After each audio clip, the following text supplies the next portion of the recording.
In the sun-drenched heart of 1960s America, a young girl's smile radiated with the untroubled brilliance of a summer morning. This was Sylvia Likens, a girl whose name would become synonymous, not with the bright promise of her youth, but with the darkest shadows of human cruelty. Her story begins in the seemingly idyllic landscapes of Indiana, where images of picket fences and bustling town squares paint a picture of innocence and community. But beneath this veneer of post-war prosperity, a different reality was taking shape. One that would lead Sylvia and her younger sister, Jenny, to the doorstep of a house on East New York Street in Indianapolis.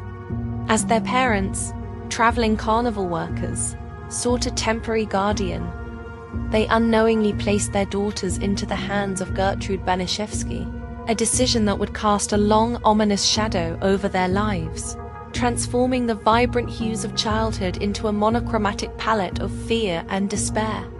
The open, sunlit spaces that once defined Sylvia's world began to shrink, the light receding as the doors to the Banishevsky home closed behind her, marking the beginning of a descent into a nightmare from which there would be no escape. The initial days in the Banishevsky household were not marked by overt violence, but by a subtle, creeping neglect that began to tarnish the edges of Sylvia's spirit.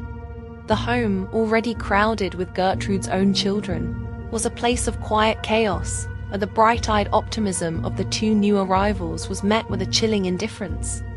The first signs of trouble were like a wilting flower in a forgotten corner, a slow decay of care and warmth. A missed meal, a sharp word, a promise broken, each was a small, almost unnoticeable fracture in the foundation of their new life. The house itself seemed to breathe an air of unease. Dust motes danced in the slivers of light that pierced the grimy windows, illuminating a world that was gradually losing its color.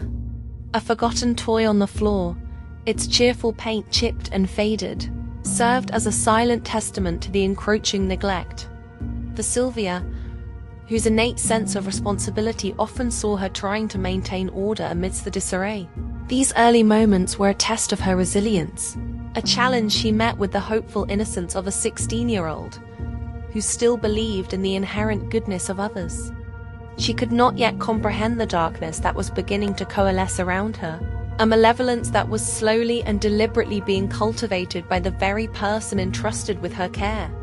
The descent from neglect into outright torment was a gradual but horrifying escalation, orchestrated by Gertrude and tragically embraced by her children and other neighborhood youths. What began as psychological manipulation soon spiraled into a relentless campaign of physical and emotional abuse. The shadows in the house grew longer and more menacing, stretching across the walls like grasping fingers.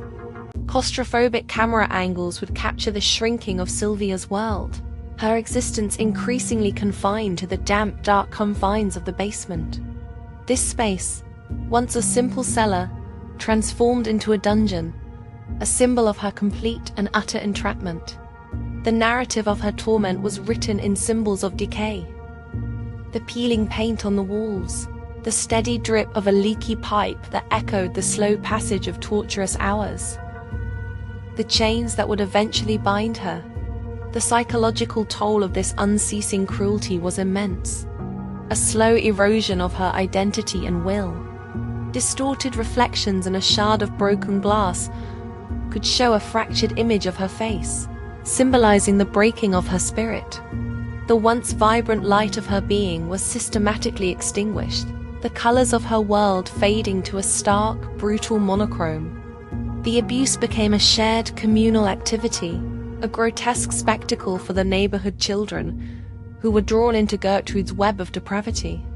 They were not just passive observers, they became active participants, their youthful innocence corrupted as they were encouraged, and even forced to inflict pain upon Sylvia.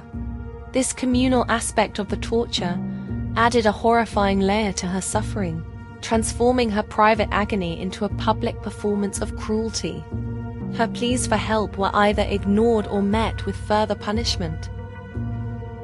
Her isolation absolute. In this house of horrors, Sylvia Likens was stripped of her humanity, her suffering a dark secret hidden in plain sight. a testament to the terrifying capacity for evil that can fester within the most ordinary of settings.